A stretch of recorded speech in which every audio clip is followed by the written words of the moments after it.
Dear friends, मेरा नाम है प्रदीप कौरोलकर और आप देख रहे हैं आपका अपना चैनल माइनिंग जनरेशन। तो स्वागत है आज के इस वीडियो में।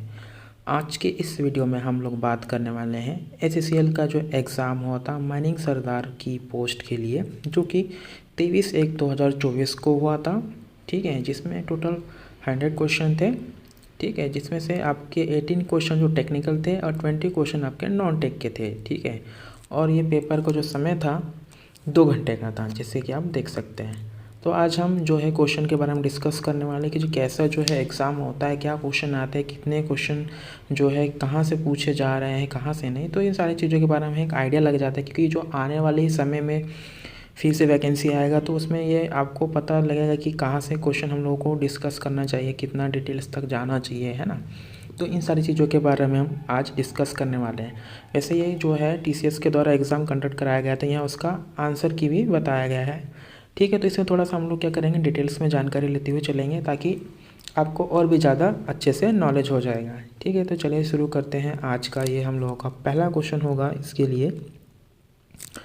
The machinery that is used to receive coal from the shearer at a longwall faces during transportation is none। यानी कि जो मशीनरी यूज की जाती है कोयले को प्राप्त करने के लिए, कहाँ पर, लॉन्गवॉल फेसेस में। तो जो कोयला ट्रांसपोर्टेशन होता है वो उस ट्रांसपोर्टेशन को हम क्या कहते हैं? तो इसका जो राइट आंसर है आर्मर फेस कन्वेयर। ठीक है, तो आर्मर फेस कन्वेयर कैसा होता है कि आपका एक चैन वाला होता है, चेन टाइप का एक कन्वेयर है, जिसके ऊपर आपका शेयर जो होता है माउंटेड होता है, और उस पर जो शेयर है आपका आगे पीछे जो होता है मूव करता है। ठीक है, कोयला कटिंग होगा, उसमें आपका कोयला गिरेगा और फिर जो कोयला है आपका जहाँ पर मशीन से दूसरी ओर जाएगा, तो उस ट्रांसपोर्टेशन को हम क्या बोलेंगे, आर्मर फेस कन्वेयर। ठीक है, नेक्स्ट क्वेश्चन है आपका, as per coal mine regulation 2017 who is responsible for preparing an emergency response plan specific to each mine for a reasonable and foreseeable industrial and natural disaster। ठीक है, यानी कि जो emergency response plan है specific mine के लिए, तो इसके लिए जिम्मेदार कौन होगा, है ना, इंडस्ट्रियल एंड नेचुरल डिजास्टर के लिए। तो इसका जो आंसर होगा वो है ऑनर। ठीक है, और इससे संबंधित जो रेगुलेशन है, रेगुलेशन नंबर 37, जिसमें आप देख सकते हैं कि जो इसमें साफ साफ कहा गया है कि जो ऑनर है ना, shall ensure preparation of an emergency response plan specific for each mine for reasonable foreseeable and industrial natural disaster. ठीक है, ये है रेगुलेशन नंबर 37। ठीक है, रेगुलेशन नंबर 37 पर है। और इससे संबंधित एक है कि रेगुलेशन है, रेगुलेशन नंबर आप 44 में थोड़ा देखेंगे तो उसमें बात किया गया है कि आपका जो सेफ्टी ऑफिसर है, सेफ्टी ऑफिसर भी एक प्लान बनाते हैं जिसका नाम है इमरजेंसी प्लान। ठीक है, जिसका नाम क्या है, इमरजेंसी प्लान होता है। जो सेफ्टी ऑफिसर बनाते हैं वो उसका प्लान क्या है, इमरजेंसी प्लान, जिससे आप 44 में देख सकते हैं।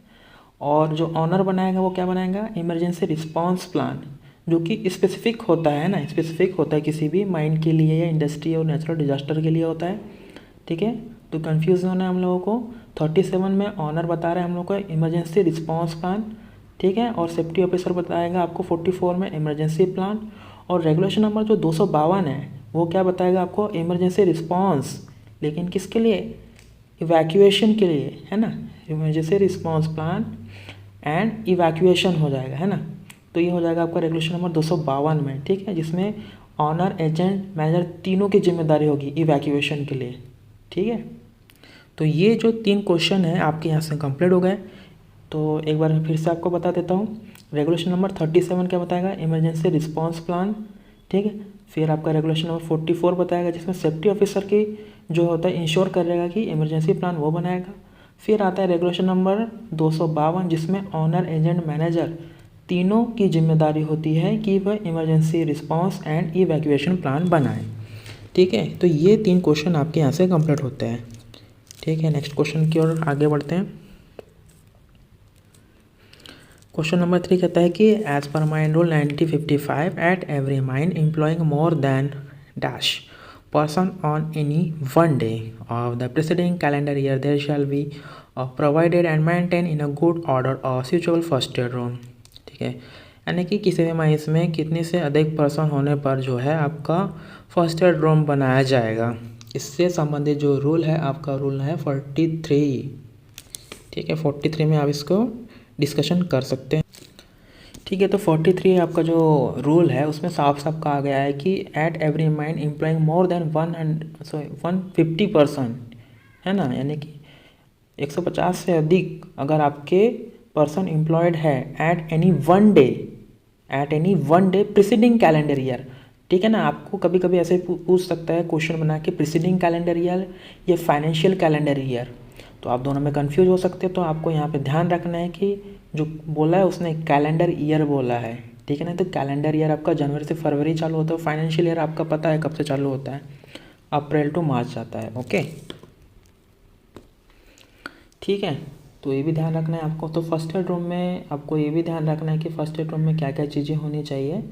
और फर्स्ट एड रूम का जो एक और क्वेश्चन यहाँ से बन सकता है कि first aid room shall have a floor space not less than 10 square metre. Okay, तो ये क्वेश्चन ये बन गया कि जो फ्लोर का जो एरिया हो कितना से कम नहीं होना चाहिए, not less than 10 square metre, and shall contain at least equipment specified in second schedule.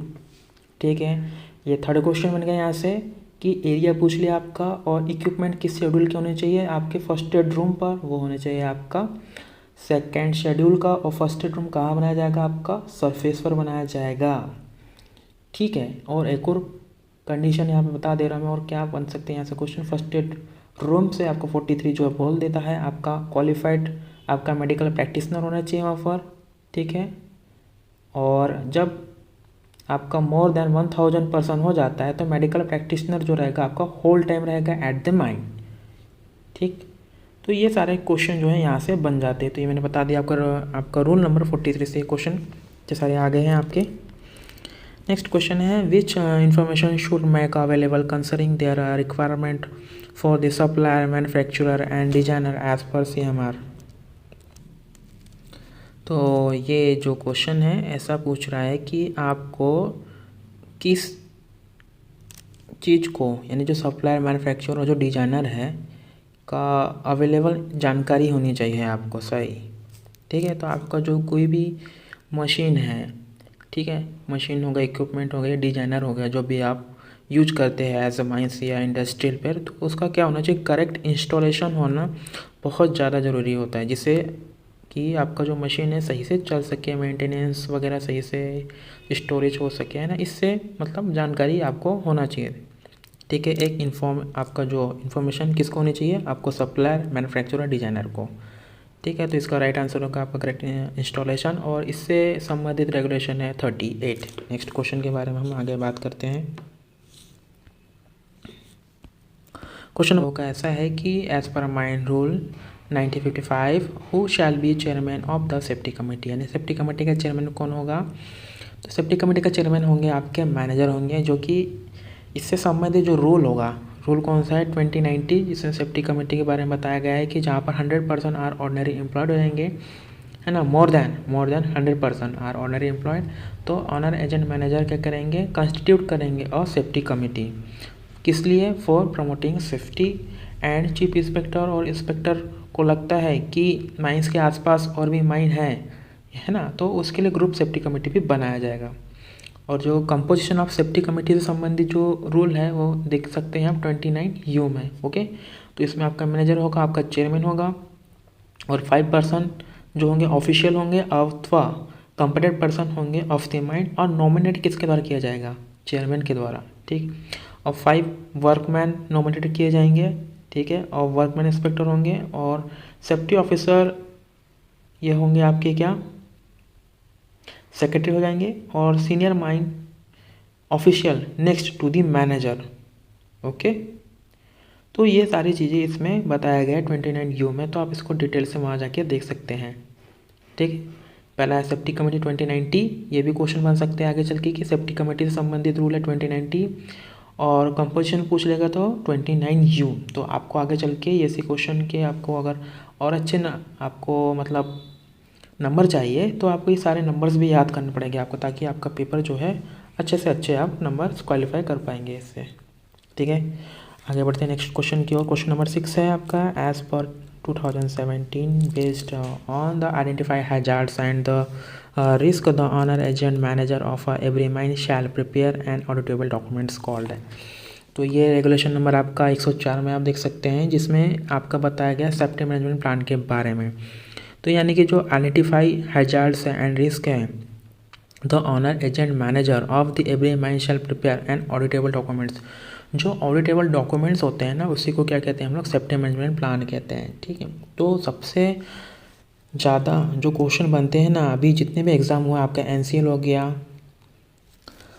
ठीक है, आपका NCL हो गया, MCL हो गया या SCCL एंड WCL, इस साल यानी कि 2023 में जितने भी एग्ज़ाम कंडक्ट हुए थे और 24 में आपका SCCL कंडक्ट हुआ, ओके।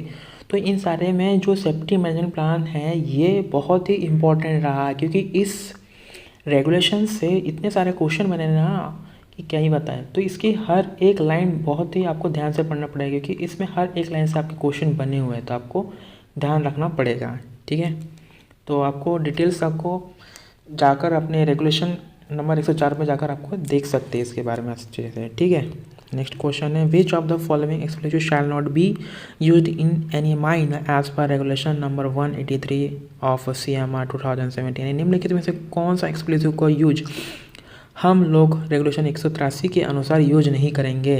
तो इसका जो राइट आंसर है लिक्विड ऑक्सीजन एक्सप्लोसिव है ना। तो लिक्विड ऑक्सीजन एक्सप्लोसिव का यूज हम नहीं कर सकते हैं, कहाँ, कोलमैन रेगुलेशन 183 के अनुसार।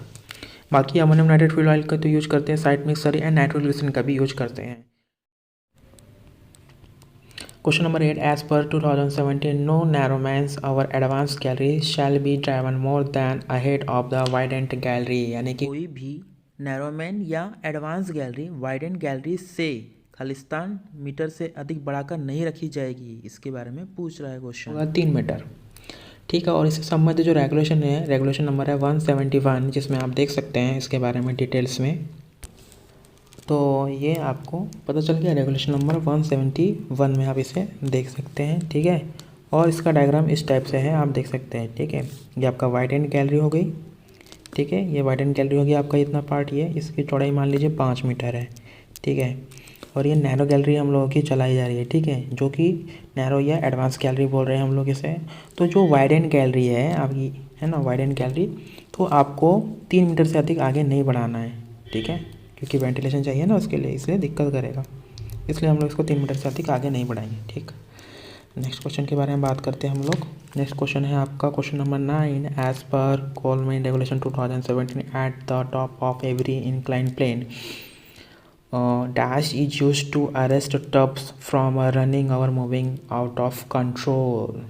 ओके, तो क्वेश्चन नंबर 9 आपका क्या रहा है, ये हॉल से संबंधित क्वेश्चन है। रेगुलेशन नंबर होगा इसका 92, जिसके सब रेगुलेशन ए में बताया गया है कि आपको जो इंक्लाइन में टब को अरेस्ट करना है तो आउट ऑफ कंट्रोल हो जाता है ना, रनिंग हो गई या आउट ऑफ कंट्रोल को रोकना है, तो इसके लिए आपके जो इंक्लाइन पर ही आपको अरेस्ट करने के लिए एक सिस्टम बनाया गया है, जिसे हम लोग कहते हैं स्टॉप लॉक। स्टॉप लॉक आपका जो इंक्लाइन के टॉप पर होता है।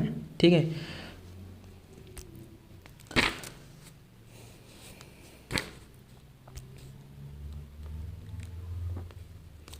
तो देख सकते हैं आप। ठीक है, नेक्स्ट क्वेश्चन है आपका, duties and responsibilities of owner come under dash coal mine regulation. यानी कि जो ऑनर की जो ड्यूटीज है किस रेगुलेशन के अंतर्गत आती है, तो रेगुलेशन नंबर 37। इजी क्वेश्चन था बहुत ही। As per coal mine 2017 the owner agent manager shall at least in every dash days examine the rate of emission of inflammable gases in a cubic meter per ton of coal raised and the percentage of inflammable gas in the general body of air. यानी कि जो Coleman regulation 2017 के अनुसार honour agent manager कितने समय के अंदर examine करेंगे rate of emission of inflammable gas, यानी ज्वलनशील गैस की जांच की जाएगी पर टन कोल के हिसाब से। ठीक है, तो इसका जो रेगुलेशन नंबर है 133। ठीक है, 133 में सब रेगुलेशन इसका 6 है, जिसमें साफ साफ बताया गया है कि जो आपका जो रेट ऑफ इमिशन है ऑफ इन्फ्लेमेबल गैसेस, इसको हमको 30 डेज़ के अंदर आपको चेक करना है। ठीक है, नेक्स्ट क्वेश्चन है आपका, mines act come into force ठीक है। तो माइंस एक्ट कब लागू हुआ है, तो आपको इसका कमेंट में करके बताना है कि कब आया हुआ है। ठीक, तो इसने जो है आंसर गलत लिया हुआ है, इसके ऊपर जो है स्टूडेंट लोगों ने इसके ऊपर क्लेम किया हुआ है, ऑब्जेक्शन डाला हुआ है। अब देखते हैं इसका आंसर क्या लेने वाला है। ठीक है, नेक्स्ट क्वेश्चन है, as per CMR 2070 before introducing any machinery the manager of every mine shall frame and enforce the code of practice and the same shall be submitted to dash who may any by an order in a writing or require such a modification in the codes as he may specify therein. Okay, यानी कि जो regulation number 110 है आपका, इसमें बताया गया कि प्रत्येक माइन का मैनेजर किसी नई मशीन या मशीनरी को प्रारंभ करने के लिए यानी ऑपरेशन चालू करने से पहले प्रत्येक ऐसी मशीन या ऑपरेशन के लिए एक कोड ऑफ प्रैक्टिस बनाएगा और माइन में लागू करेगा जो एक्ट या इन रेगुलेशन के अगेंस्ट नहीं होगा। ठीक है, जिन माइनों में ऐसी मशीन पहले से उपयोग हो रही है या ऑपरेशन चल रहा हो, तो कोड ऑफ प्रैक्टिस ये रेगुलेशन प्रभावी होने के 90 दिन के भीतर बनाया जाएगा। ठीक है, और ये जो कोड ऑफ प्रैक्टिस होती है माइंस के लोकल कंडीशन के अकॉर्डिंग बनाया जाएगा। ठीक है, और इसकी कॉपी में भेजना है किसे, रीजनल इंस्पेक्टर को भेजना है।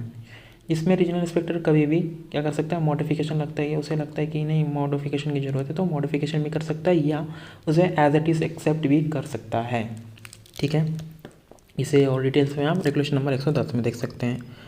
क्वेश्चन नंबर 14 है, लैंडिंग और platform in shaft and includes an excavations there from between the top and bottom of the shaft is none. ये बेसिक क्वेश्चन है आपका, अगर आपने रेगुलेशन नंबर 2 पढ़ा होगा जिसमें इसमें आपका जो डेफिनेशंस है सारी की सारी डेफिनेशन के बारे में बताया गया है ना। तो जो आपका शाफ्ट है, शाफ्ट में टॉप और बॉटम के बीच के जो पार्ट होता है जिसमें आपका क्या होता है, लैंडिंग एंड प्लेटफॉर्म होता है, तो इसे क्या कहते हैं हम लोग, इंसेट कहते हैं। ठीक है, बताने वाली चीज़ें नहीं है लेकिन आपको ध्यान रखना पड़ेगा, ये सारी छोटी छोटी डेफिनेशंस हैं जैसे कि कन्फ्यूज हो सकते हैं आप। ठीक, आपको पढ़ना पड़ेगा इसके बारे में, जैसे कि एक हो गया ऑन सेटर हो गया, बैंक्समैन हो गया। ठीक है, तो बैंक्समैन आपका तो ऐसा है कि टॉप पे रहेगा तो उसे बैंक्समैन कहेंगे। ठीक है, और जो इंसेट है आपका है ना, टॉप एंड बॉटम के बीच में रहेगा, इसका काम क्या क्या करेगा, लैंडिंग एंड प्लेटफॉर्म पर रहेगा, तो ये करेगा आपका इंसेट वाला करेगा। ठीक है, ऐसा है, तो आपको थोड़ा डेफिनेशन के क्वेश्चन आपको याद करना पड़ेगा क्योंकि डेफिनेशन से बहुत सारे क्वेश्चन बनते हैं, तो डेफिनेशन आपको ध्यान से पढ़ना पड़ेगा। Next question, question number 15, as per coal mine regulation 2017 person shall be allowed to ride in the same cage our same deck of a cage other means of convenience at the one time providing approximately dash the of floor area per person। यानी कि 2017 के अनुसार government regulation है कि person को allow किया जाएगा ride in the same cage और same deck of a cage और other means of convenience at any time providing approximately floor area per person. यानी कि हम लोग को माइंस में जो रहता है शाफ्ट रहता है तो उसमें केज का यूज करते हैं या डेक का यूज कर रहे हैं, तो उसमें आदमी अगर उतरने चढ़ने के लिए यूज होता है तो जो है कितना एरिया चाहिए पर पर्सन के हिसाब से, तो इसका जो राइट आंसर हो जाएगा 0.20 मीटर स्क्वायर। ठीक है, इतना एरिया चाहिए पर पर्सन के हिसाब से, और ये कौन डिसाइड करेगा, आपका मैनेजर डिसाइड करेगा कि कितना व्यक्ति को जगह देनी है पर पर्सन के हिसाब से। तो इससे संबंधित रेगुलेशन है आपका 81 और उसका सब रेगुलेशन है 50।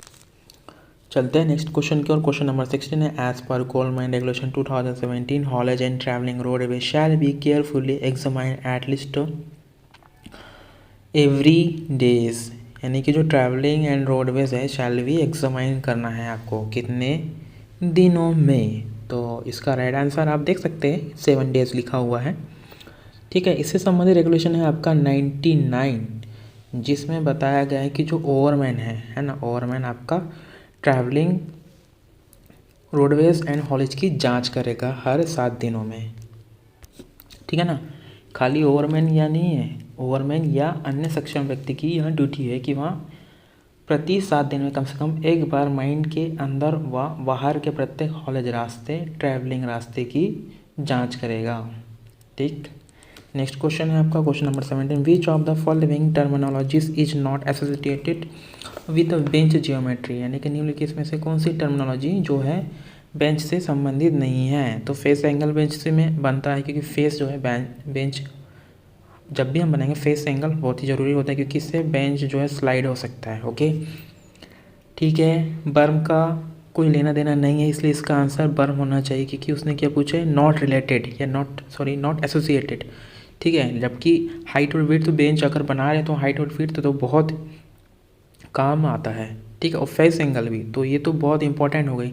लेकिन जो बर्म है, बर्म से संबंधित टर्मिनोलॉजी कोई एसोसिएटेड नहीं है जियोमेट्री के लिए। Okay next question, question number 18, as per coal mine regulation 2017, during the extraction of a pillar no splitting or reduction of the pillar our heightening of a gallery shall be affected for a distance greater than the length of a pillar। यानी कि जब हम during the extraction कर रहे हैं ना, during the extraction of a pillar no splitting or no reduction of pillar or heightening of gallery shall be affected 2। ठीक है ना, तो इसका राइट आंसर हो जाएगा 2, यानी कि 2 से अधिक जो है आपकी during the extraction of pillar, जब हम एक्सट्रैक्शन कर रहे हैं पिलर का, तो आपका 2 से अधिक जो है ना तो स्प्लिटिंग होगी ना ही रिडक्शन होगी या हाइटनिंग ऑफ गैलरीज नहीं होगी। लेकिन वही हम लोग जब स्टार्टिंग ऑफ अ पैनल करेंगे, है ना, जब पैनल स्टार्टिंग में होगा तब हम जो स्प्लिटिंग हाइटनिंग में be restricted to a maximum of a 4 pillar. Okay, maximum of a 4 pillar करेंगे कब, स्टार्टिंग ऑफ पैनल। लेकिन जब ड्यूरिंग एक्सट्रैक्शन का होना चाहिए, ओके, नॉट मोर देन 2, लेकिन स्टार्टिंग के टाइम पे maximum 4। Regulation number 112 declaring of operation पर आप इसको देख सकते हैं। ठीक है, नेक्स्ट क्वेश्चन आपका क्वेश्चन नंबर 19 है आपका, as per coal mine regulation 2017 statement giving the quantity of a coal raised and the quantity of a sand and other material stored in every district during the preceding month shall be submitted to the dash on or before the 10th day of every month. ठीक है, तो ये इसी का ही part है regulation number 112 का declaring operation में, कि जो भी आपका स्टोविंग है ना, तो स्टोविंग हमें किससे करना है, स्टोविंग हमें जो हम लोग करेंगे तो इसकी जो रिपोर्ट होती है ना, स्टोविंग की जो रिपोर्ट होती है तो हमको कितने समय के भीतर करना चाहिए और किसे देना चाहिए, ये इंपॉर्टेंट है इस क्वेश्चन में। लेकिन यहाँ पर हम लोगों को पूछा गया है कि किस अथॉरिटी को देना है। ठीक है, तो हम लोग बता देते हैं कि इसका जो राइट आंसर है रीजनल इंस्पेक्टर होगा, और कितने समय के अंदर भेजना है, हमें 1 मंथ के अंदर हमें लोग को भेजना है। तो इन स्टोविंग पैनल या stowing return shall be submitted to regional inspector within 10th of the month, यानी कि जो महीने की 10 तारीख होती है उसके अंदर हमको सबमिट करना होता है स्टोविंग के बारे में, जिसमें हमको क्या दिखाना है, showing quantity of coal extracted and quantity of sand stored during the previous month, यानी ड्यूरिंग द प्रीवियस मंथ में आपने quantity of coal extracted and quantity of sand stored during the previous month. ठीक है, ये आपको बताना है। ठीक है, ये नेक्स्ट क्वेश्चन बढ़ते हैं हम लोग 20 में। 2017 CMR in a mechanized open cast working, the width of the bench in a coal shall not be less than the width of the widest machines playing on the bench plus, यानी कि mechanised open cast mine में हम लोगों को जो bench है, ठीक है ना, बेंच जो रहेगा coal shall not be less than the width of the widest machine playing, यानी कि जो हम लोग को बेंच बनाना है तो उसमें जो बेंच की जो चौड़ाई रहेगी वाइडेस्ट मशीन की कितना से अधिक रहेगी, प्लस तो बोला है लेकिन कितना, 2। ठीक है, +2 होना चाहिए। इससे संबंधित रेगुलेशन है आपका रेगुलेशन नंबर 106, जिसमें आप देख सकते हैं। ओके ठीक है, ये हो गया एक। यहाँ पर ना जो विड्थ होती है ना, इसमें 2 टाइप से डिस्कशन किया जाता है। एक होगा आपका क्या, कि बेंच की हाइट से कम नहीं होगा, ठीक है, not less then bench height, या आपका वाइडेस्ट मशीन +2 मीटर से, या आपका 3 times dumper width, which is more होगा आपका। ठीक, तो आपका ये डिसाइड करना चाहिए कि इससे जो है विड्थ आपकी कम नहीं होनी चाहिए। ठीक है, not less then bench height, not less then widest machine +2, या 3 टाइम्स ऑफ द डंपर, जिसमें इन तीनों में से जो अधिक होगा वो हमको कंसिडर करना है। ठीक है, अगर ऑप्शन जब ऐसा आएगा ना तो आपको ध्यान देना पड़ेगा। और ये क्वेश्चन ऐसा पूछ चुका था ठीक है, तो आपको ध्यान रखना पड़ेगा। ये एमसीएल में एग्ज़ाम आया था शायद, ये एमसीएल में आया है, मुझे थोड़ा ध्यान नहीं है, लेकिन ये क्वेश्चन आ चुका है, ऐसा ही पूछा जा चुका है। ठीक है, नेक्स्ट क्वेश्चन की ओर बढ़ेंगे। Question number 21, as per mines rule 1955 the quantity of a drinking water to be provided in a mine or any part there shall be on a scale of at least dash litres for every person employed. यानी कि जो drinking water provide करना चाहिए mine और या उसके part में, है ना, तो जो पानी है कितने लीटर होना चाहिए पर पर्सन के हिसाब से, जनरली वो होता है आपका 2 लीटर होता है। इसे आप रूल के 30 में दे सकते हैं, एक्ट के 19 वाले में, है ना, रूल 30 में दे सकते हैं और एक्ट में 19 में आप देख सकते हैं इसके बारे में और जानकारी। क्वेश्चन नंबर 22 है, as per coal mines regulation 2017 long while mining method is carried out by how many gate roadways during the development stage. यानी कि ड्यूरिंग द डेवलपमेंट स्टेजेस में किस मेथड में, लॉन्ग वाल माइनिंग मेथड में। तो हम लोग जो कितने गेट रोडवेज ओपनिंग करते हैं, तो हम लोग 2 ही करते हैं, एक इनटेक होता है, एक रिटर्न होता है ना। ठीक है, एक में कन्वेयर बेल्ट होगा तो आपका और एक में आपका हॉलेज होगा। ठीक है, और इससे संबंधित टर्मिनोलॉजी जो है आपको देख लेनी चाहिए, क्योंकि इससे संबंधित टर्मिनोलॉजी बहुत सारी होती है, यहाँ से आपके बहुत सारे क्वेश्चन बन सकते हैं। ठीक है, तो आपको ध्यान रखना चाहिए। At every mine place in the mine where a person are required to work or pass, the air must not contain less than of oxygen as per regulation number 153 CMR 2017। तो ये बताने की ज़रूरत नहीं है ज़्यादा डिटेल्स में, regulation number सब कुछ बताया हुआ, 19 से कम नहीं होना चाहिए। बेसिक क्वेश्चन है, बच्चों वाला क्वेश्चन था ये वाला तो। Okay, next question 24, duties and responsibilities of a competent person under the regulation number of coal mines regulation 2017। तो कॉम्पिटेंट पर्सन का जो है ड्यूटीज एंड रिस्पॉन्सिबिलिटी किस रेगुलेशन के अंतर्गत आ रही है, 41। ठीक, ओके, ये जो आपका कुछ क्वेश्चन जो है ऐसे है कि आपको ड्यूटीज एंड रिस्पॉन्सिबिलिटी वाले जो भी है वहाँ पर आपको ध्यान करना चाहिए। जैसे ऑनर का क्या हो गया, है ना, मैनेजर का क्या है, मैनेजर का 43 है आपका, फिर सेफ्टी ऑफिसर 44।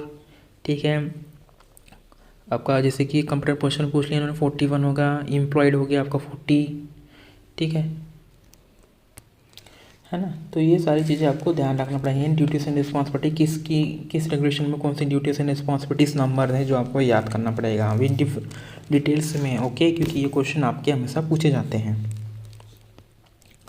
नेक्स्ट क्वेश्चन है question number 25, as per CMR 2017 at every shaft और incline ordinarily used for lowering or raising of a person's our materials where a mechanical ventilator is installed there shall be provided properly constructed। यानी कि जहाँ पर हम लोग को shaft या incline है ऑर्डिनरी यूज किया जा रहा है, किस लिए, lowering and raising of a person, या मटेरियल का भी यूज किया जा रहा है, तो वेयर मैकेनिकल वेंटिलेटर तो हम लोग यूज करेंगे। तो जो मैकेनिकल वेंटिलेटर यूज करना है हमको, तो वो कैसा होना चाहिए, कंस्ट्रक्टेड कैसा होना चाहिए, तो उसमें एयरलॉक होना चाहिए। क्यों, अगर एयरलॉक होगा तो आपको जो मैकेनिकल वेंटिलेटर यूज रहेगा करेंगे हम, तो सही से प्रेशर जनरेट नहीं कर पाएगा या हवा को एग्जॉस्ट नहीं कर पाएगा या फोर्स नहीं लगा पाएगा, जिससे क्या होगा, आपका सही तरीके से वेंटिलेशन नहीं हो पाएगा। यानी कि मुझे जहाँ हवा भेजनी है वहाँ हवा प्रॉपर क्वांटिटी में नहीं जा पाएगी, इसलिए आपको एयरलॉक होना ज़रूरी है जहाँ मैकेनिकल वेंटिलेटर यूज किया जाता है। ठीक, okay, next question number 26, as per 2017 information on how to eliminate or control risk arising from the identified hazards associated with the products comes under the duties and responsibilities of।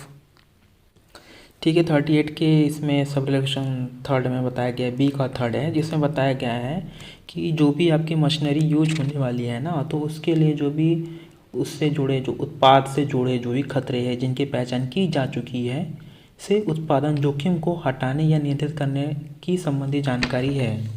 ठीक है, और ये जो responsibility किसकी होगी, general responsibility है, ये supplier की है, मैन्युफैक्चरर की है और डिजाइनर की होनी चाहिए। ठीक है, तो यहाँ पर तीनों होना चाहिए था वैसे, लेकिन यहाँ पे मैन्युफैक्चर वर्स दिया है तो इसलिए इसका आंसर मैन्युफैक्चर होगा। ओके, लेकिन एक्चुअली में अगर तीनों होना चाहिए था यहाँ पे, सप्लायर, मैन्युफैक्चरर एंड डिजाइनर, क्योंकि इन तीनों का जनरली रिस्पॉन्सिबिलिटी है। ठीक है, नेक्स्ट क्वेश्चन की ओर बढ़ते हैं हम लोग। क्वेश्चन नंबर आपका है 27, as per mines act 1952 committee means, committee क्या है, तो ये तो आपका रेगुलेशन में बताया गया हुआ है। ठीक है, a committee constitute under section 12 of the act. इसके बारे में आप और डिटेल्स में देख सकते हैं 12 सेक्शन में एक्ट के। Question number 28, as per mine rescue rules 1985 every rescue team engaged in a work with breathing apparatus in a mine shall be under dash who shall be appointed by the superintendent। यानी जो superintendent है अपनी team को engage करेगा, है ना, और apparatus लेकर जाएगा, लेकिन वो टीम किसके अंडर में रहेगी, ये कौन डिसाइड करेगा, ये कौन अपॉइंट करेगा, ये अपॉइंट करेगा हम लोगों का सुपरिटेंडेंट अपॉइंट करेगा। किसे? एक लीडर को अपॉइंट करेगा जो कि अपनी टीम को इंगेज करेगा। ठीक है, ओके, नेक्स्ट क्वेश्चन की ओर बढ़ते हैं हम लोग। 29, fencing and gates is covered under the regulations. तो ये है आपका फेंसिंग एंड गेट्स है रेगुलेशन नंबर 103, और इससे संबंधित एक और वाले रेगुलेशन बताया है ना 5, ये फेंसिंग से संबंधित को है आपके रेगुलेशन। तो पहला आपका 73 वाला जो रेगुलेशन है वो है fencing and gates at outlets. ठीक, fencing and gates at outlets 73 regulation.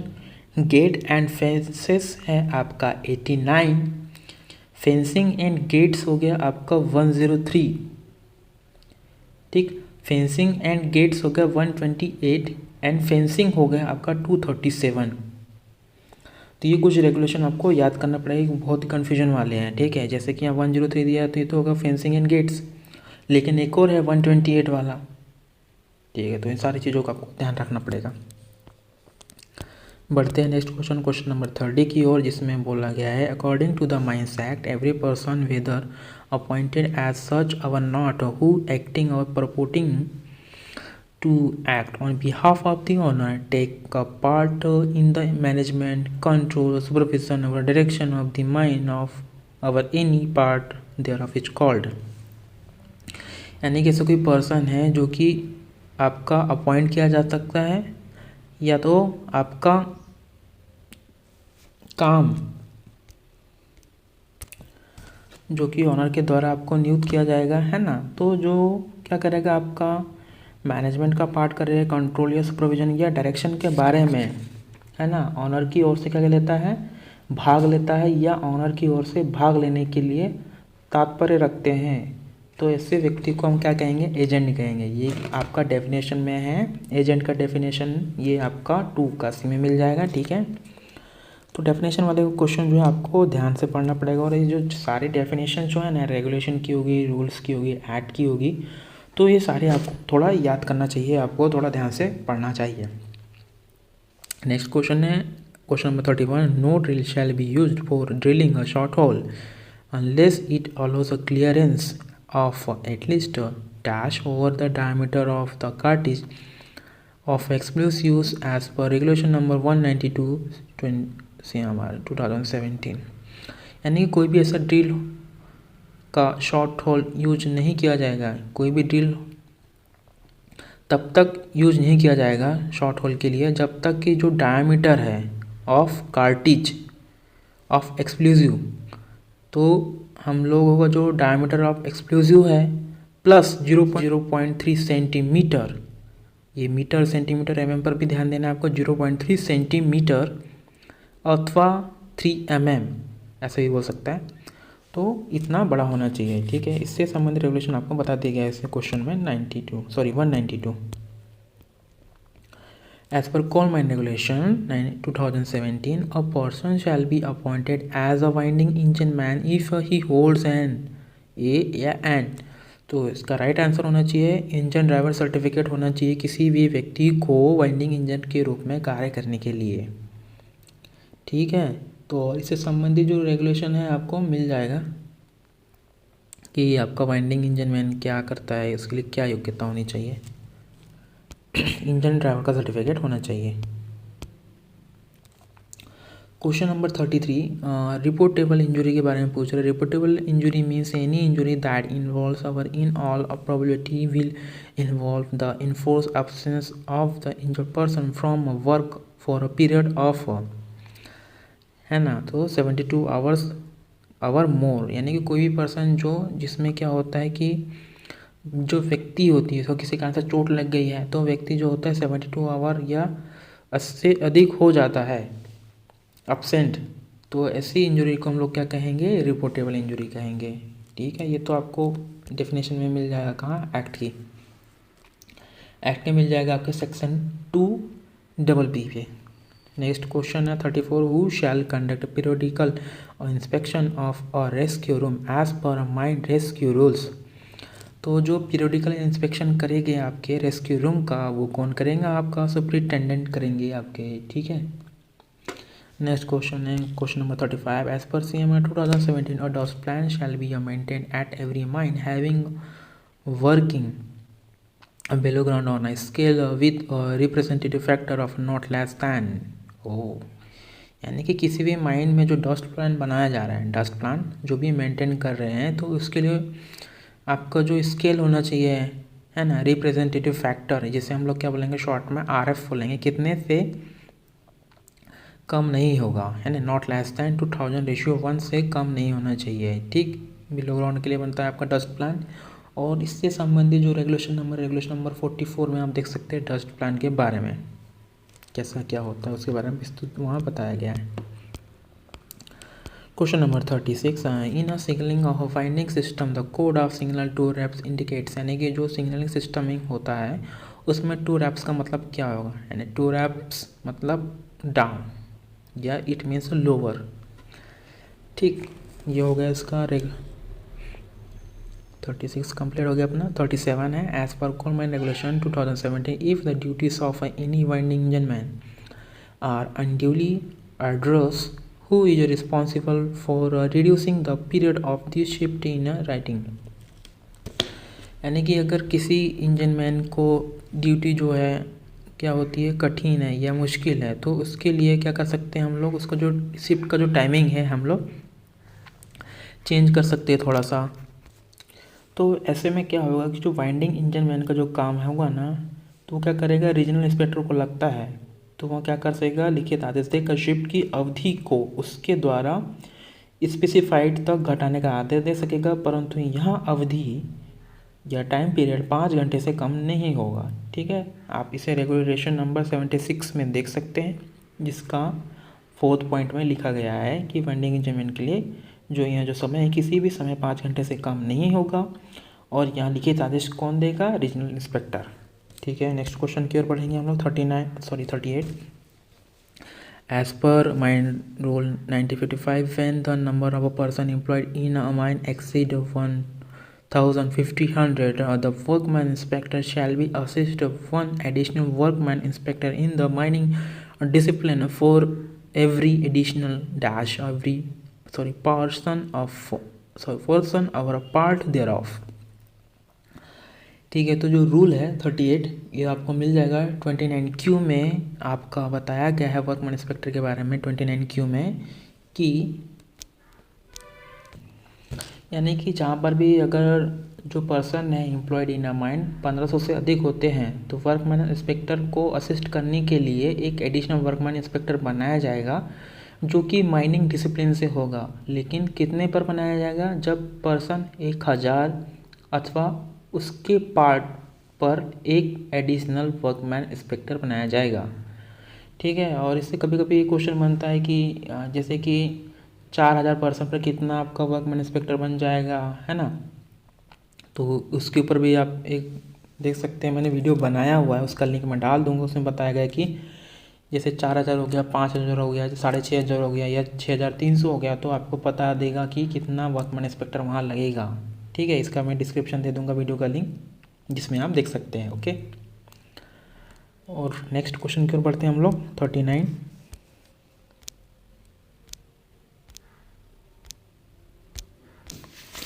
तो क्वेश्चन नंबर आपका जो है 39 के बारे में हम बात करेंगे कि कोलमैन रेगुलेशन 2017 के अनुसार जो कॉम्पिटेंट पर्सन है कितने समय के अंदर आपका जो है एयरवे, एयर क्रॉसिंग और वेंटिलेशन स्टॉपिंग एंड डोर की जांच करेगा। तो यहाँ 14 दिनों के अंदर जो कॉम्पिटेंट पर्सन है एयरवे, ठीक है, air crossing and ventilation stopping and door की जांच करेगा 14 दिन के अंदर। और इससे संबंधित जो रेगुलेशन है आपका वहाँ है रेगुलेशन नंबर 159 का सब रेगुलेशन नंबर 12 पर आप इसे देख सकते हैं। ओके, नेक्स्ट क्वेश्चन है 40 as per mine rule 1955 in every open cast mine, one foster station must be provided for every dash person or part thereof employed at any one time। ठीक, यानी कि माइन रूल के अनुसार जो open cast working है, जो first station must be provided, यानी कि जो फर्स्ट स्टेशन है प्रोवाइडेड किया जाएगा ओपन कास्ट माइन में कितने पर्सन होने पर या उसके पार्ट पर। तो इसका राइट आंसर है 50 पर, है ना, 50 या उसके पार्ट पर आपको फर्स्ट स्टेशन प्रोवाइड करना पड़ेगा। ठीक है, इससे संबंधित जो रूल रहेगा रूल नंबर 44। ठीक है, जहाँ आप इसे देख सकते हैं। Question number 41 as per mine rescue rules 1985 at every rescue station there shall be maintained a rescue brigade of not less than dash rescue train person, यानी कि जो रेस्क्यू ब्रिगेड रहेगा वो कितने से कम नहीं होना चाहिए, कहाँ पर, रेस्क्यू स्टेशन पर, है ना। जो ब्रिगेडों की संख्या कितने से कम नहीं होनी चाहिए, 18 से कम नहीं होनी चाहिए रेस्क्यू जो ब्रिगेड रहेंगे, है ना। Not less than 18 rescue trained person होंगे सारे। ठीक, question number 42 as per coal mine regulation 2017 the owner agent and manager shall be provided suitable man riding arrangement if the traveling distance from the incline over added mouth or pit bottom exceed। Okay, तो ये जो है आपका जो honour agent manager क्या करेंगे, सुइचेबल man riding system का arrangement करेंगे जब आपका जो ट्रैवलिंग डिस्टेंस है जो कितने से अधिक होने पर आपको प्रोवाइड करेगा, 1 किलोमीटर से अधिक होने पर जो है आपको ऑनर एजेंट मैनेजर आपको मैन राइडिंग सिस्टम प्रोवाइड कराएगा। ठीक है, और इससे संबंधित जो रेगुलेशन है रेगुलेशन नंबर 71 का सब रेगुलेशन 2B में आप इसे देख सकते हैं। ओके, नेक्स्ट क्वेश्चन है आपका 43 no person other than dash shall carry any priming cartridge into a shaft which is in the course of being sunk, यानी कि निम्नलिखित में से कौन जो है प्राइमिंग कार्टिज को लेकर जाएगा, कब, शाफ्ट के अंदर। ओके, बीइंग अ संक यानी कि ड्यूरिंग द सिंकिंग शाफ्ट, है ना। जब सिंकिंग शाफ्ट बनाते या शाफ्ट बनाते समय हम लोगों को जो क्या होता है, कार्टिज तो हम लोग ऊपर ही बनाएंगे, ना कि शाफ्ट के अंदर जाके हम लोग बनाएंगे। ठीक है, तो कार्टिज क्या करेंगे हम लोग, सरफेस पे बनाएंगे और वो कार्टिज कैरी कौन करेगा, आपका शॉर्ट फायर कैरी करेगा। ओके, और इससे संबंधित जो रेगुलेशन है आपका रेगुलेशन नंबर होगा 187 का सब रेगुलेशन नंबर 2।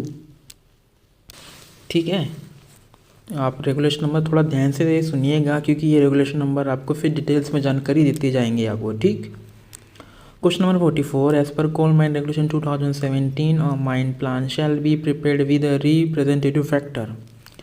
ये 2000:1 आपको इसके बारे में जो रेगुलेशन है रेगुलेशन नंबर 64 में आपको इसके बारे में जानकारी मिल जाएगी कि आपका जो प्लान होना चाहिए कैसा होना चाहिए। ठीक है, उसके बारे में पूरी जानकारी दी है, वो क्या साइज है, क्या रेशियो है, क्या क्या शो होना चाहिए, क्या रिस्ट्रिक्शन है उसके लिए भी, है ना।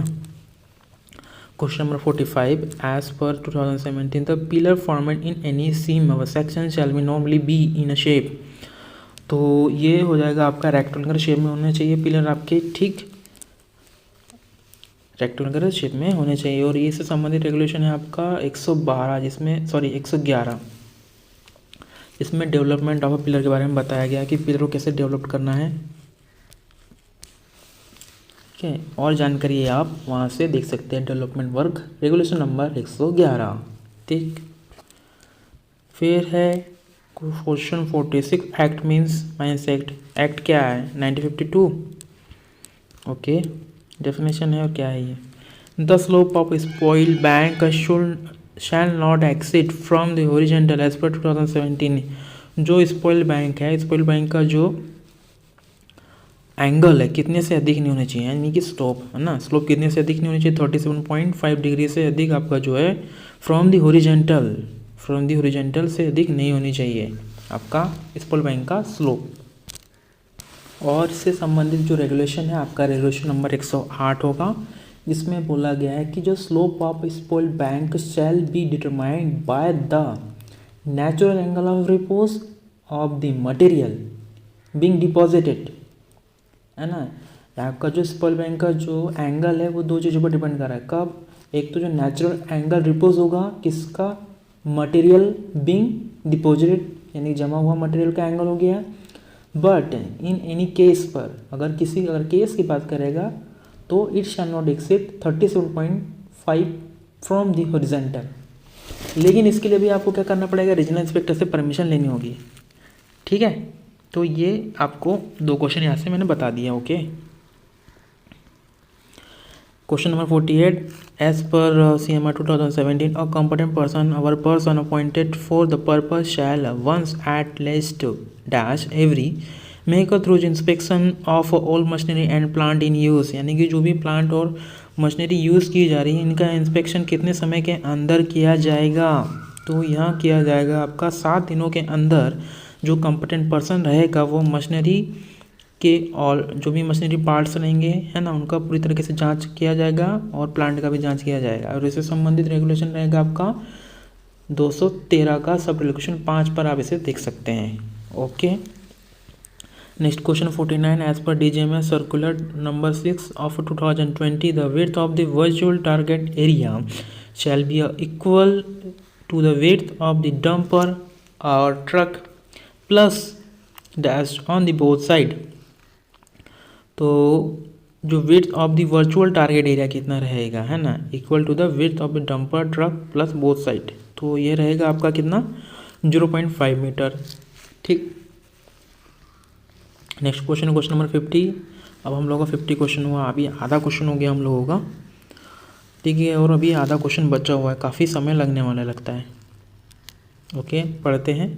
Control roof caving is done at a long face with the help, यानी कि जो रूफ केविंग है कंट्रोल किया जाएगा लॉन्ग फेसेस में किसकी हेल्प से, पावर सपोर्ट की हेल्प से हम लोग जो है कंट्रोल करेंगे केविंग को, ठीक है।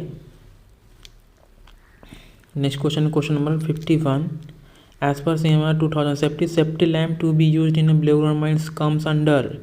जो सेफ्टी लैम्प्स यूज्ड है बिलो ग्राउंड माइंस में, इसका रेगुलेशन नंबर क्या है, तो इसका रेगुलेशन नंबर है 168। 168 में बताया गया है कि आप सेफ्टी लैम्प को यूज करेंगे भूमिगत खान में, ठीक है। और जितने भी सेफ्टी लैम्प से संबंधित रेगुलेशन है ना वो सब देख लीजिएगा। आपका 169 से लेकर 180 के आसपास आपका स्टार्ट होता है,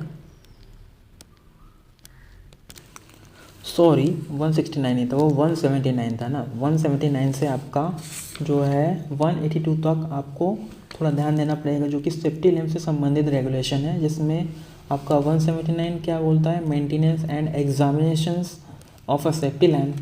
फिर है 180 जिसमें बताया गया use of a safety lamp, ठीक है। और फिर 181 जो है आपका maintenance and repairs of safety lamps. And 182 है जो आपका precaution to be taken in safety lamp rooms. तो ये जो क्वेश्चन है आपका इतने सारी चीज़ें बता रहा है आपको, ठीक है। तो ये सारे क्वेश्चन हो गए और सेफ्टी लैम्प से।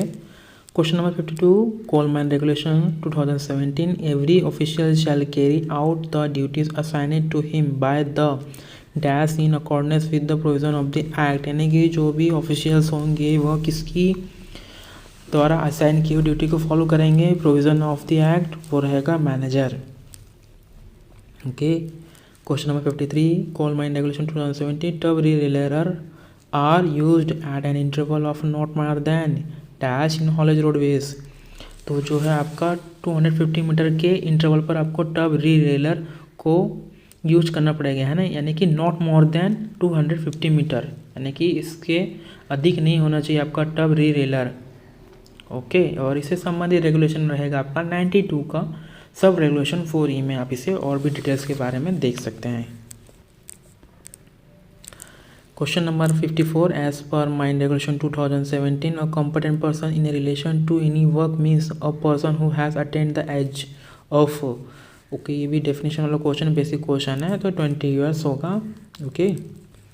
Question number 55, as per coal mine regulation 2017 suitable steps our ladder shall be prepared where the inclination exceeds dash from the horizontal, यानी कि कोलमैन रेगुलेशन के अनुसार स्विचेबल स्टेप्स और लैडर शैल बी प्रोवाइडेड कब करेंगे हम लोग, जब इंक्लिनेशन होगा 30 डिग्री से अधिक फ्रॉम दी हॉरिजॉन्टल, यानी कि 30 डिग्री से अधिक जहाँ पर भी आपका इंक्लिनेशन होता है तो आपको वहाँ पर स्विचेबल स्टेप्स और लैडर्स बनाने पड़ेंगे, ठीक है। और इससे संबंधित रेगुलेशन रहेगा रेगुलेशन नंबर 132 का सब रेगुलेशन 5। नेक्स्ट क्वेश्चन है question number 56। As per coal mine regulation 2017 who among the following should identify the hazard to the health and safety of the person employed at the mine to which they may exposed while at work, यानी कि निम्नलिखित में से कौन जिम्मेदार होगा जब आपका आइडेंटिफाई किया जाएगा हैजार्ड को या health and safety person to be employed while working.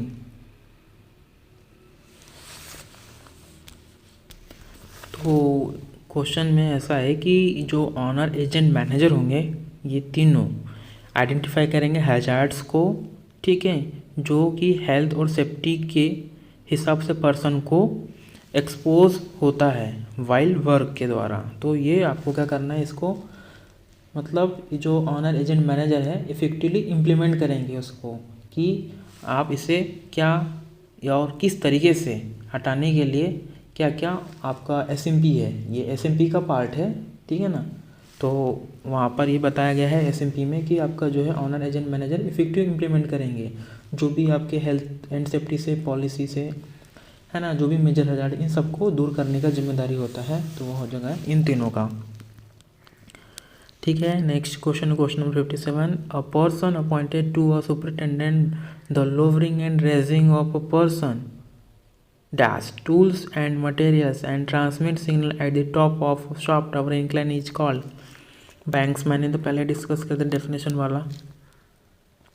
As per DGMA circular the minimum factor of safety to be considered for design of a pit bench and dump slope shall be in any case not be less than dash for a permanent over long standing slope, है ना। यानी कि जो आपका factor of safety consider करेंगे design के हिसाब से पिट बेंच और डंप स्लोप के लिए, किसी भी केस के लिए, तो परमानेंट लॉन्ग स्टैंडिंग स्लोप कितना होना चाहिए 1.5।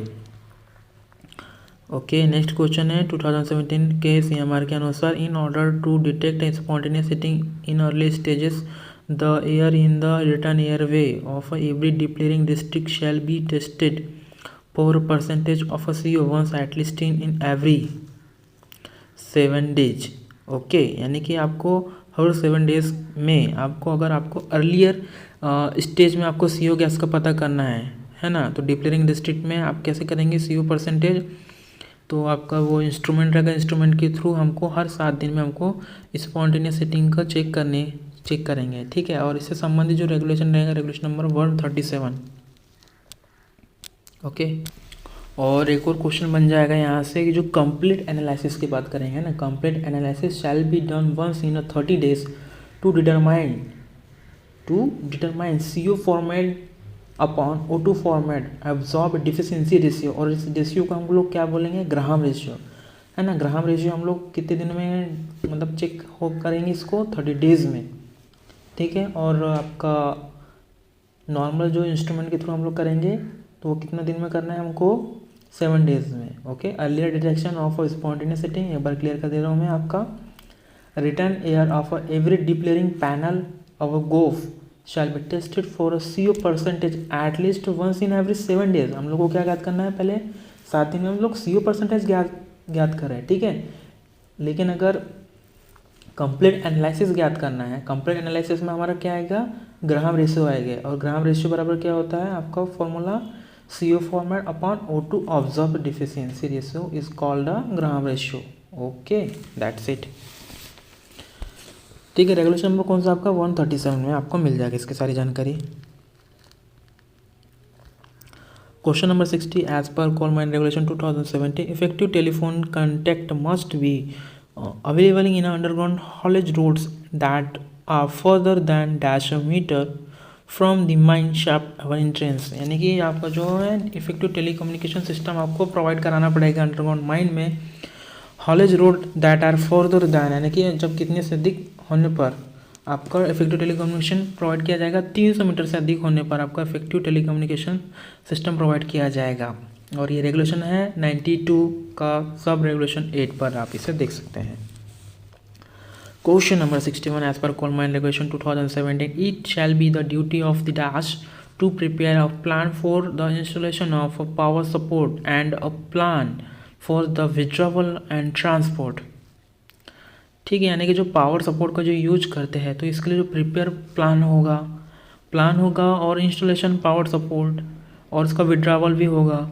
तो ये किसका कौन बनाएगा, ड्यूटी किसकी ड्यूटी होगी? तो ये ऑनर, एजेंट एंड मैनेजर तीनों का ड्यूटी होगा कि जो पावर सपोर्ट का इंस्टॉलेशन होगा या विड्रॉवल होगा या ट्रांसपोर्ट होगा कैसे होगा।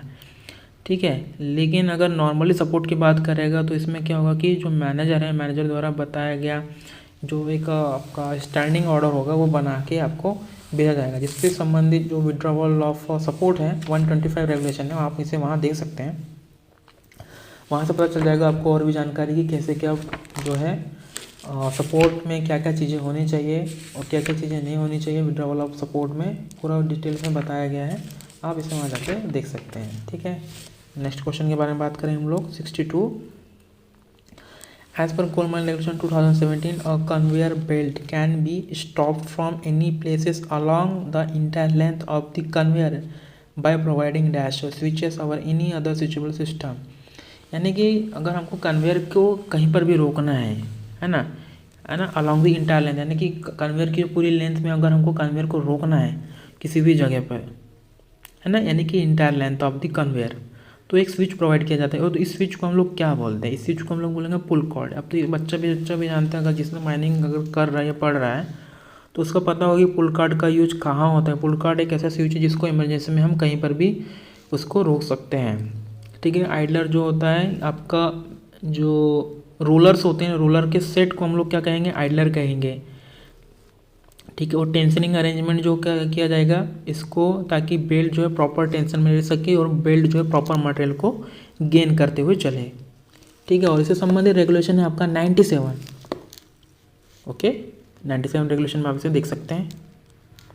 Question number 63, as per DGMA circular number 6 of 2020 the system comprising sensors and controls unit capable of automatically switching high beam lamp to low beam as soon as it senses a vehicle approaching from the opposite direction at a distance about, यानी कि जो DGMA से एक circular आया जिसमें बताया गया कि जब दो व्हीकल एक दूसरे के नज़दीक आ रहे हैं तो उनका जो लो बीम है, हाई बीम है, वो स्विच हो जाएगा किसमें? लो बीम में। तो ये दूरी कितनी होगी? ये दूरी कितनी होगी? अपोजिट में होगी आपकी 150 metre. Okay, next question, as per CMR 2017 no person shall be appointed to be a short fire in any case of below ground mines unless he holds. अब ये भी इतना इजी क्वेश्चन है, तो अगर माइनिंग सरदार या गवर्नमेंट सर्टिफिकेट बना है आपको तो इसके बारे में जानकारी तो होगी ही होगी, तो इसके बारे में आपसे देने की जरूरत नहीं है, लेकिन मैं इसको बता देता हूँ। रेगुलेशन नंबर 190 में आप इसे और भी अच्छे से डिटेल्स में देख सकते हैं। ठीक,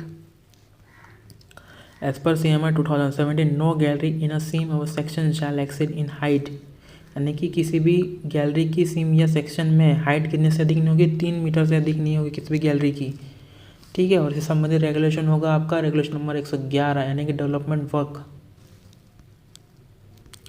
question number 66, as per coal mine regulation 2017 in underground mine plan, railway, road, river, stream, water course, tanks, reservoir and open cast working and building shall be shown within a dash meter of any part of the working measured of the horizontal plan।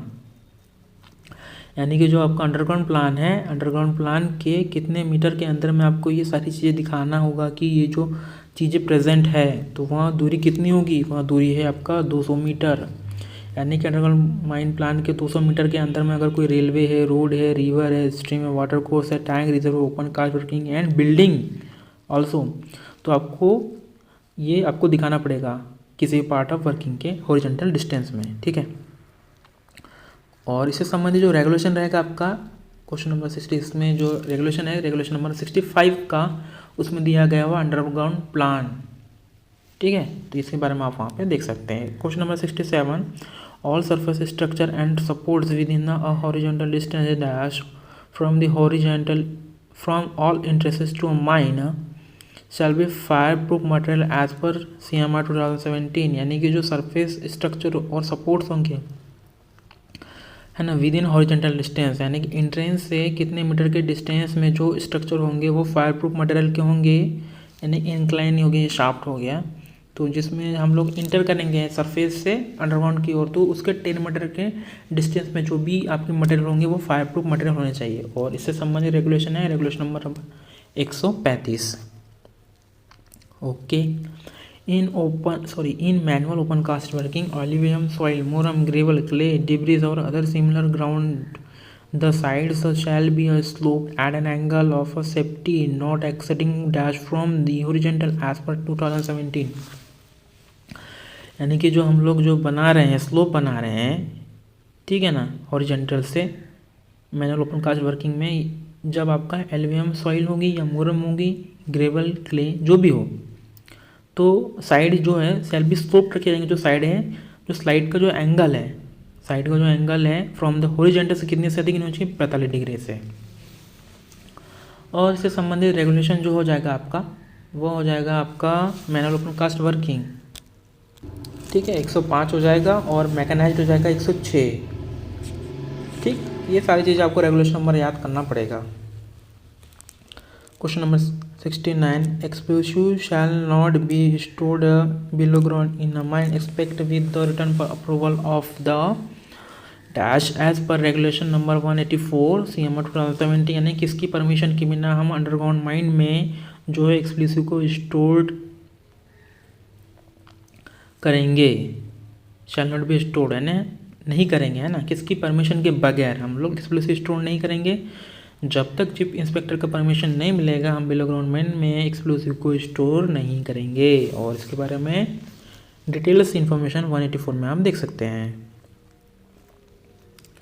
17, in case of a gaseous seam of the first second degree flame or electric welding or repairing operators may be used below ground an order in writing of the shall be required.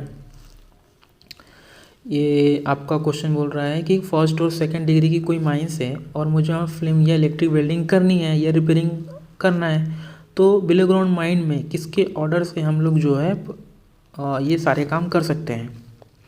तो ये permission लगेगी हम लोगों को किसकी, manager की लगेगी, ठीक है। और इससे संबंधित जो रेगुलेशन रहेगा आपका 136 रहेगा, जिसमें बताया गया है इसका सब रिलेक्शन 3 में और बी में कि आपका जो है फर्स्ट और सेकंड के लिए आपको मैनेजर से परमिशन लेना है, किसके लिए, for welding and electric, for flame और इलेक्ट्रिक वेल्डिंग के लिए, ठीक है। लेकिन जब थर्ड डिग्री की बात आएगी तब किससे लेना है, रीजनल इंस्पेक्टर से परमिशन लेना है, किस लिए, इलेक्ट्रिक वेल्डिंग के लिए, फ्लेम जो भी है आपका वेल्डिंग करना है, ठीक।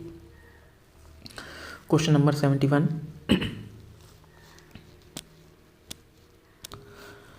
तो क्वेश्चन नंबर 71 ये बोल रहा है कि the inflammable gas shall be deemed to have been found by a methane detector to be dash or more in case of a mine the degree of a 2 seam, यानी कि क्या है। और इससे संबंधित जो रेगुलेशन है रेगुलेशन नंबर 166 में बताया गया है कि किसी भी माइन में ज्वलनशील गैस को माइन में मौजूद या मिला माना जाएगा जब कैसे कि पहली डिग्री की गैसीय सीम वाली माइन में अगर मीथेन डिटेक्टर द्वारा दिखाए गए गैस की मात्रा 0.1% या उससे अधिक है, तो हम समझ लेंगे कि भाई यहाँ पर गैस मौजूद है। कब, फर्स्ट डिग्री गैसीय वाली माइन में 0.1% से या उससे अधिक हो तो।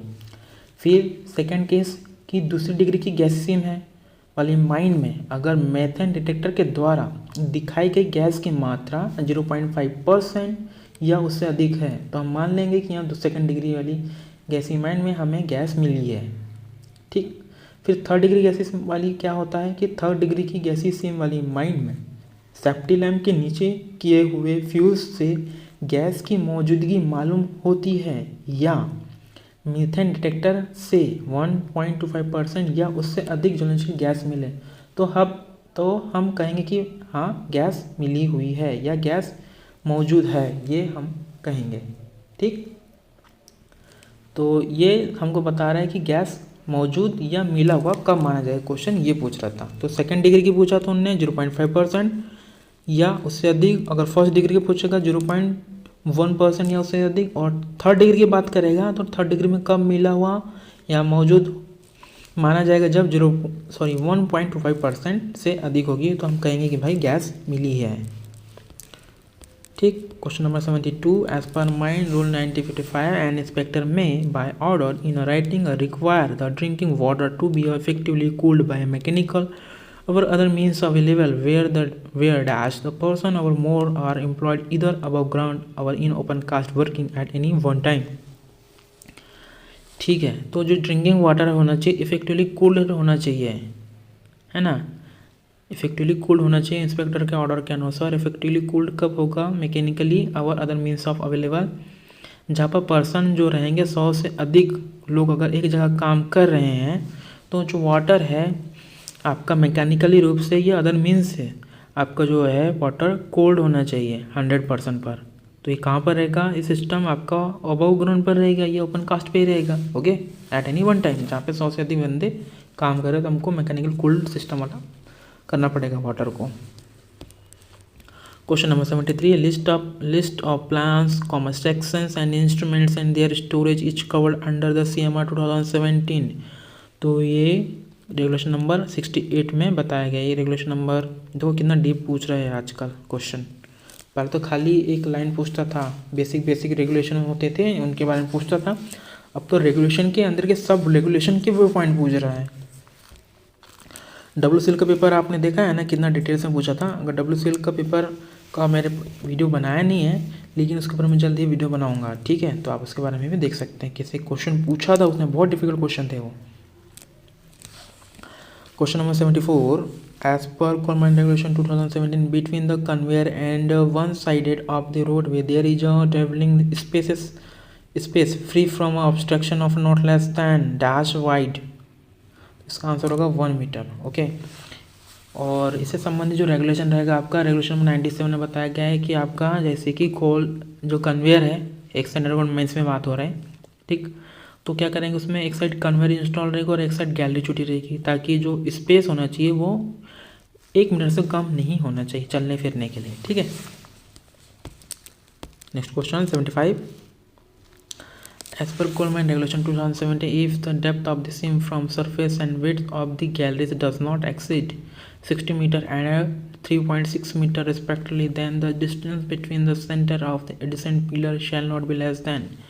ओके, तो ये डेवलपमेंट वर्क का रेगुलेशन नंबर 11 का ही क्वेश्चन पूछ लिया उन्होंने, टेबल्स पूछ ली है, तो उसके अकॉर्डिंग इसका आंसर आपको बताना होगा टेबल के अकॉर्डिंग। तो इसमें क्या देना है हमको, पहले डेप्थ पे ध्यान देना है और फिर आपकी विड्थ ऑफ गैलरीज पर ध्यान देना है, तो इससे पता चल जाएगा हम लोग का पिलर का साइज क्या होगा। ठीक है, इसका आंसर हो जाएगा 15, और टेबल आपको ध्यान देखना होगा।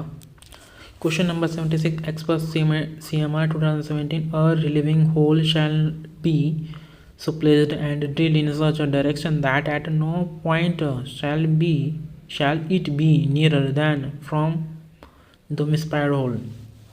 अब जो हम लोग रिलीविंग होल लगाते हैं, रिलीविंग होल कहाँ लगा रहे हैं हम लोग, ठीक है, जब आपका मिसफायर होता है तो उसको हम लोग निकालने के लिए क्या करते हैं, हम लोग एक उसके जो होल मिसफायर हो उसके 30 सेंटीमीटर के पास, है ना, इससे कम दूरी पर लगाएंगे तो हम लोग को क्या हो जाएगा, वो कट ऑफ हो जाता है। तो इससे हमको 30 सेंटीमीटर के पास लगाना है, ठीक है ना, उससे दूर नहीं होना चाहिए, ज़्यादा भी और कम भी नहीं। ठीक है, नियर लगाएंगे 30 सेंटीमीटर के आसपास, ताकि जो आपका मिसफायर होल हम लोग ढूंढ सके या निकाल सके।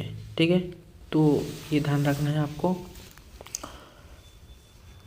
76 का जो आप जो है मिसफायर के बारे में देख सकते हैं 204 रेगुलेशन में, जहाँ पे डायरेक्ट पूरा बताया गया है मिसफायर होल को कैसे निकालना है, पूरी डिटेल्स जानकारी। क्वेश्चन नंबर 77 है, as per coal mine regulation 2017 the submission of a code of practice must be done to the regional inspector for safe installation of a belt conveyor below ground at least dash days before the commencement of installations. यानी coal mine regulation 2017 के अनुसार submission of code of practice must be done regional inspector for safe installation. यानी below ground mine में हम लोग को जो conveyor installation करना है तो हमको कितने समय पहले हमको कोड ऑफ प्रैक्टिस बनाकर रीजनल इंस्पेक्टर को देंगे, वहाँ रहेगी आपकी 30 डेज पहले। और इससे संबंधित रेगुलेशन है आपका 97 में आप देख सकते हैं। ठीक है,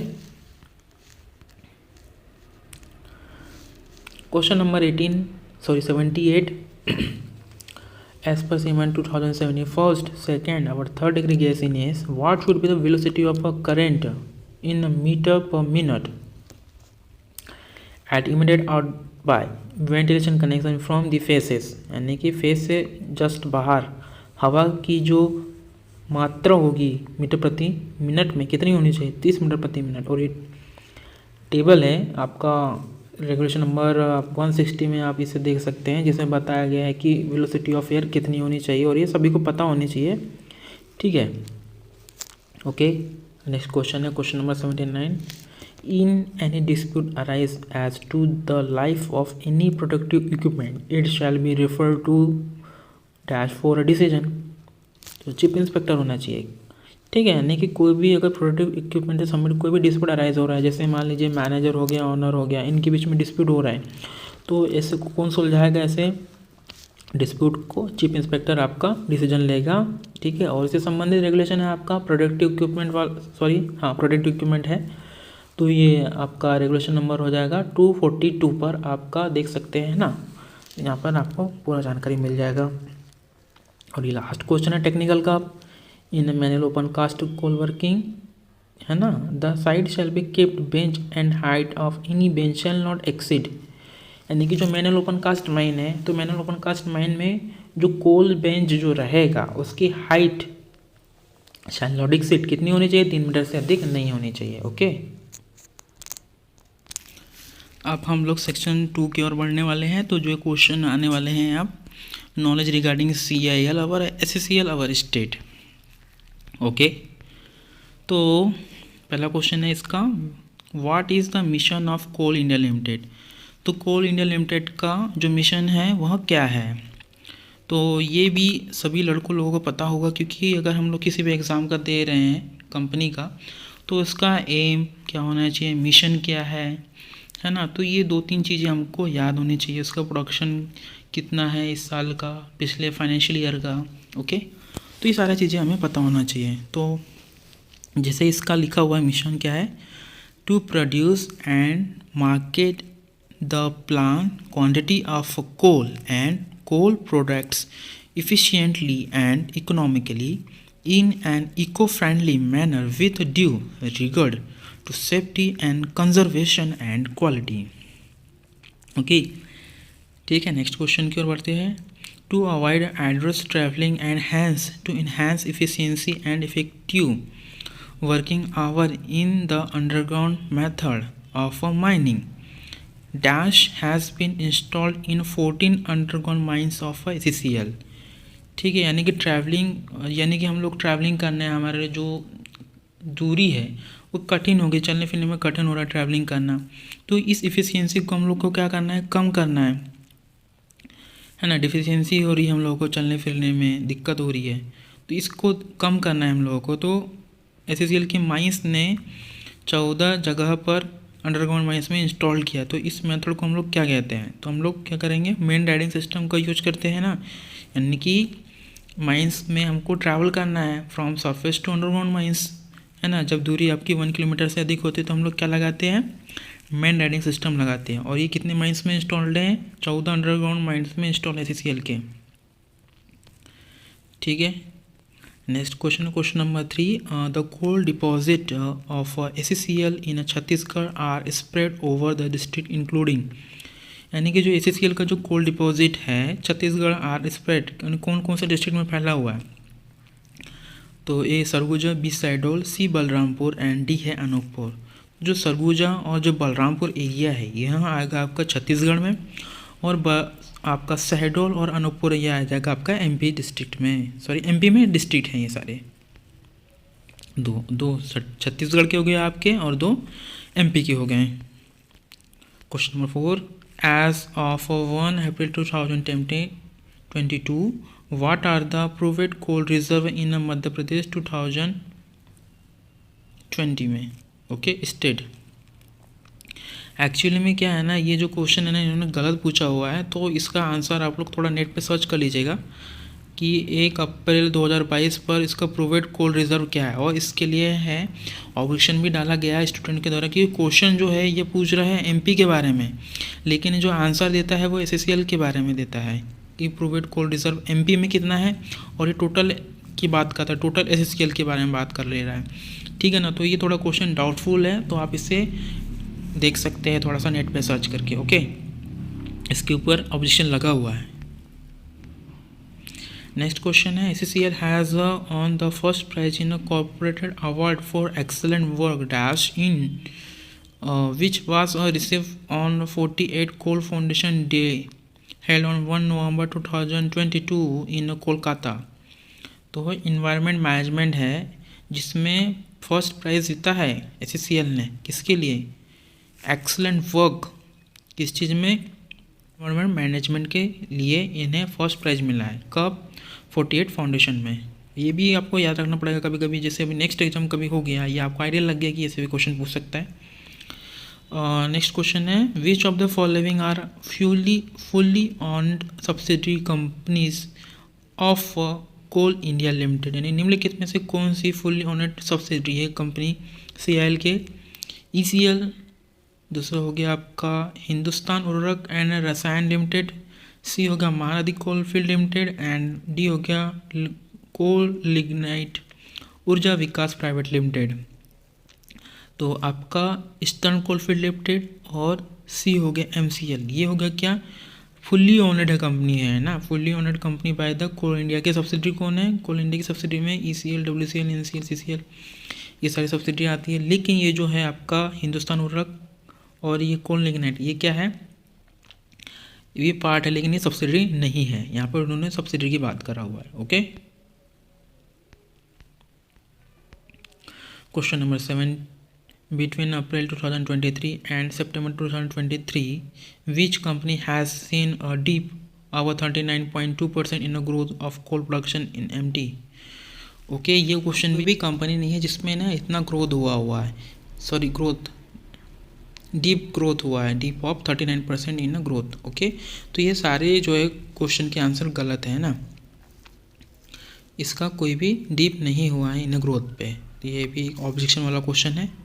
फिर है next question, question number 8, what was the production of coal and off take respectively of South Eastern Coalfield Limited between April 2023 April and August 2023।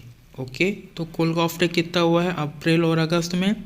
तो अप्रैल में हो गया 60.6 MT, 73.2 MT in August. Okay, at what depth are the coal deposit located in the central India coal field?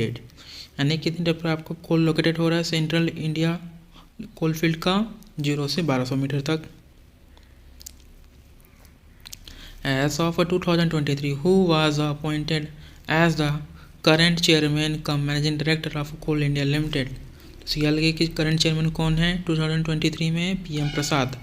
Okay, next question है, in November 2023 rear admiral dash took over as a flag officer commanding western fleet of the Indian navy, comma from rear admiral Vineet MC Carty at a parade held in Mumbai. तो इसका जो right answer होगा CR Praveen Nair. जो CR Praveen Nair है वो took over as a flag officer, okay, western fleet. Next question है question number 2, वे खाद्य पदार्थ जिनमें तनु आयोडीन विलयन मिलाने पर उनका रंग डैश हो जाता है, उनमें स्टार्च होता है नीला काला।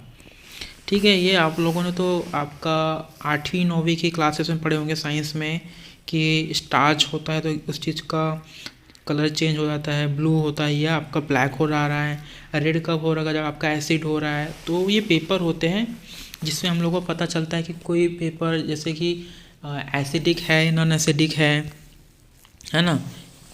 तो उससे हम लोगों को पता चलता है। पीएच स्केल जो बोलते हैं ना, हम लोग पीएच स्केल जांच करते हैं, तो वो जांच करने के लिए हम लोग ये जो केमिकल वगैरह यूज करते हैं, तो वही है, चेंज हो जाता है, स्टार से चेंज हो जाता है।